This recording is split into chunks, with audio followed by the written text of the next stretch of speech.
Bismillahirrahmanirrahim. Assalamualaikum warahmatullahi wabarakatuh. Bagaimana kabarnya teman-teman? Semoga kita semua dalam keadaan sehat selalu ya. Insya Allah pada kesempatan kali ini saya akan coba untuk sedikit menjelaskan materi yang sesuai dengan tema kita kali ini, yaitu mengonsumsi makanan dan minuman yang halal dan menjauhi yang haram. Mengapa tema kali ini penting untuk kita bahas?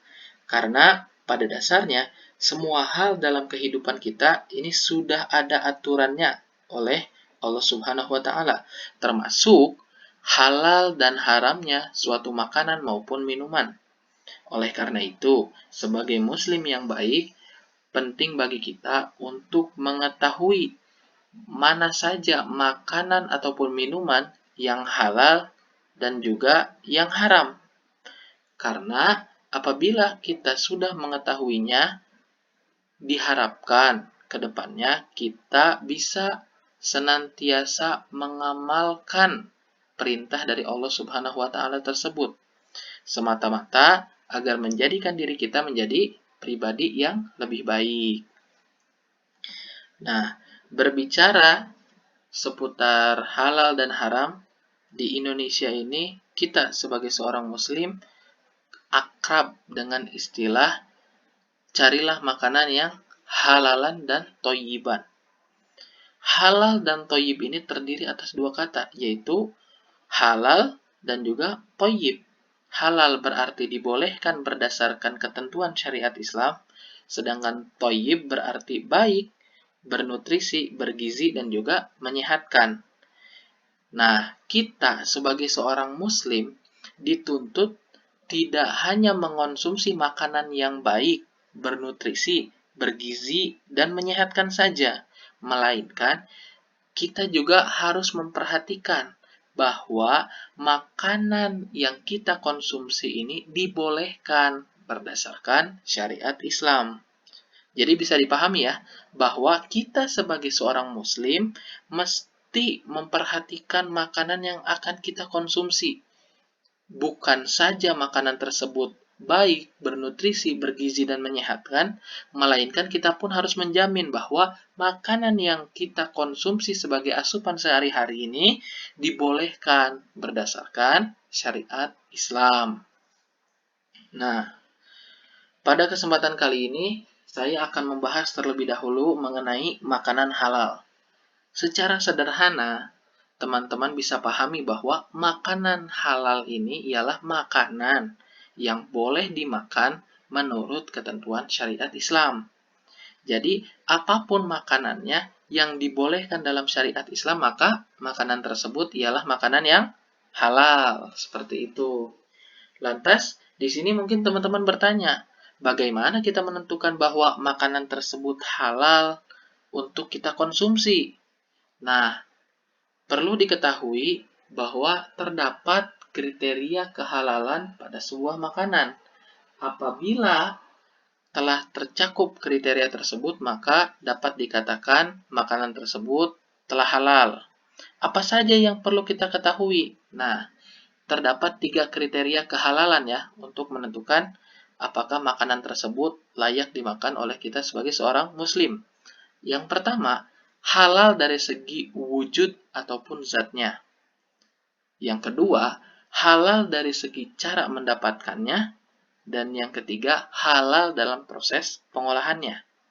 Jadi diingat baik-baik nih ya, 3 kriteria kehalalan sebuah makanan. Pertama, halal dari segi wujud atau zatnya. Yang kedua, halal dari segi cara mendapatkannya. Yang ketiga, halal dalam proses pengolahannya. Seperti itu. Apa yang jadi contoh dari makanan halal dari segi wujud ataupun zatnya? Contohnya yaitu daging ayam, lalu kambing, sapi, ikan, lalu sayur, buah, telur, itu termasuk makanan yang halal dari segi wujud maupun zatnya. Karena tidak ada kan larangan berkenaan dengan dikonsumsinya makanan tersebut. Dalam artian makanan tersebut itu tidak ada ketentuannya dalam Al-Quran sebagai makanan yang haram. Maka dibolehkanlah kita untuk mengonsumsi makanan tersebut. Adapun contoh dari makanan yang halal dari segi cara mendapatkannya ialah makanan yang didapatkan bukan dari hasil mencuri, bukan dari hasil menipu, atau bahkan hasil dari korupsi, melainkan makanan yang kita peroleh berdasarkan cara-cara yang diperintahkan ataupun yang disyariatkan dalam ajaran Islam, seperti halnya jujur, kerja keras, dan lain sebagainya. Nah, yang terakhir, contoh dari halal dalam proses pengolahannya, salah satunya yaitu dalam mengolahkan makanan senantiasa mengucapkan kalimat basmalah.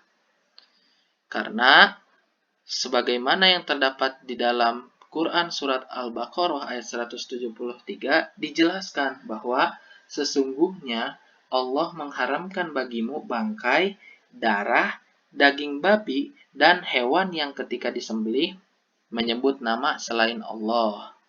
Jadi penting nih menyebutkan kalimat basmalah ataupun mengingat Allah dalam proses pengolahan suatu makanan. Jangan sampai kita dalam proses pengolahannya menyebut nama selain Allah, seperti itu ya. Adapun contoh lainnya, makanan yang halal dalam proses pengolahannya ialah makanan yang dalam proses masaknya itu tidak menggunakan peralatan memasak yang sebelumnya telah digunakan untuk memasak hidangan non-halal. Hal tersebut sebagai bentuk kehati-hatian atas kekhawatiran sari ataupun zat yang masih terdapat ataupun tertinggal pada peralatan yang sebelumnya digunakan untuk menghidangkan masakan non-halal tersebut. Jadi, dalam proses pengolahannya pun kita mesti selektif seperti itu ya. Kita mesti mempertimbangkan juga seperti itu proses pengolahan agar makanan yang disajikan bisa menjadi sebuah hidangan yang halal seperti itu ya. Nah, apabila teman-teman telah menjumpai ketiga kriteria ini, maka teman-teman diperbolehkan untuk mengonsumsi makanan tersebut karena makanan tersebut dapat dikategorikan sebagai makanan yang halal. Seperti itu ya. Nah, setelah kita mengetahui makanan yang halal, kita akan mempelajari pula terkait apa sih yang dikategorikan sebagai makanan yang haram. Nah, setidaknya terdapat 4 kategori nih. Makanan dikategorikan sebagai makanan yang haram. Yang pertama, semua makanan yang langsung dinyatakan haram dalam Al-Quran, khususnya pada surat Al-Ma'idah ayat ketiga. Di antaranya yaitu bangkai, darah, daging babi, lalu daging hewan yang disembelih atas nama selain Allah, lalu ada juga hewan yang mati karena dipukul, tercekik, yang jatuh, ditanduk hewan lain, diterkam hewan buas, serta hewan yang disembelih untuk berhala. Itulah makanan yang diharamkan sebagaimana yang terdapat dalam Quran surat Al-Ma'idah ayat ketiga.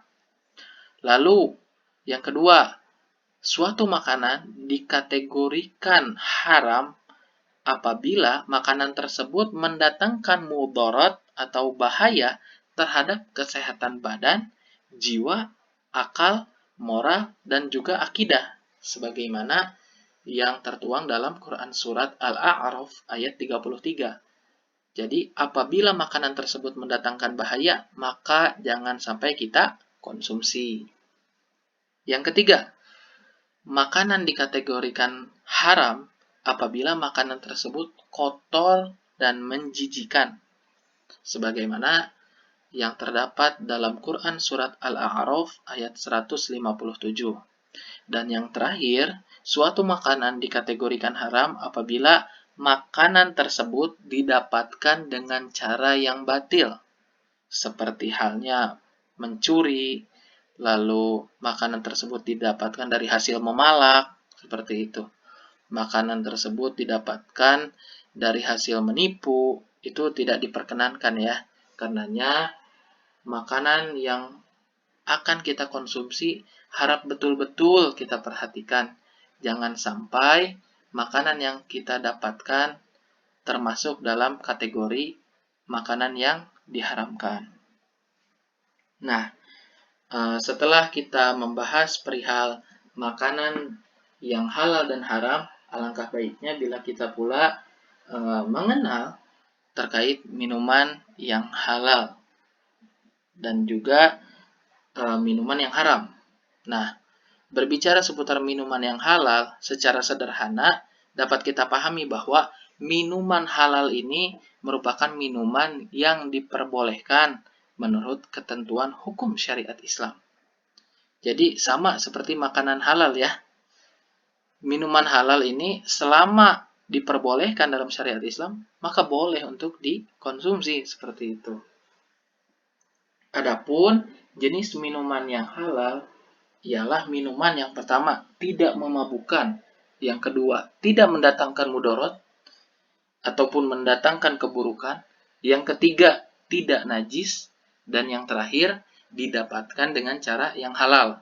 Selama kategori yang telah disampaikan tadi terpenuhi, maka minuman tersebut boleh kita konsumsi seperti itu. Adapun yang dinamakan sebagai minuman haram ialah minuman yang tidak boleh diminum menurut ketentuan hukum syariat Islam, seperti itu.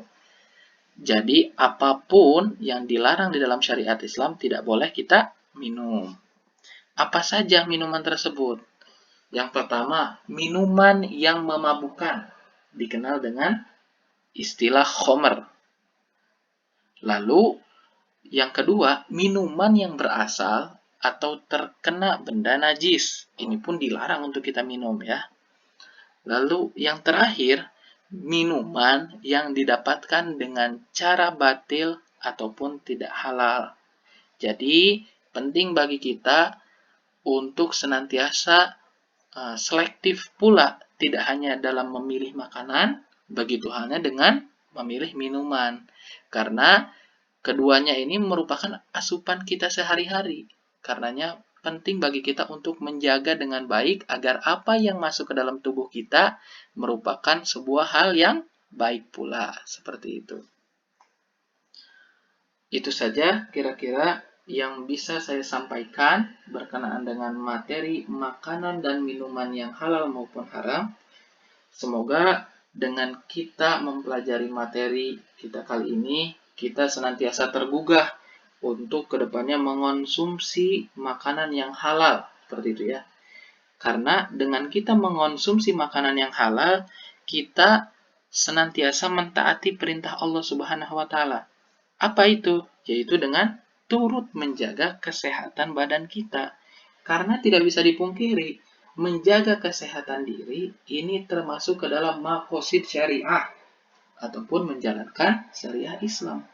Yang mana pada dasarnya syariat Islam ini hadir bertujuan untuk menjaga 5 hal. Yang pertama, menjaga agama atau hifzuddin. Yang kedua, menjaga akal atau hifzu akal. Yang ketiga, menjaga diri, yaitu hifzun nafas.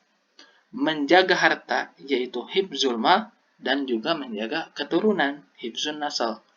Apabila kita menjaga kesehatan kita, maka otomatis kita menjalankan syariat atas apa yang diperintahkan oleh Allah Subhanahu wa Ta'ala. Semoga dengan ini kita menjadi pribadi yang lebih baik lagi.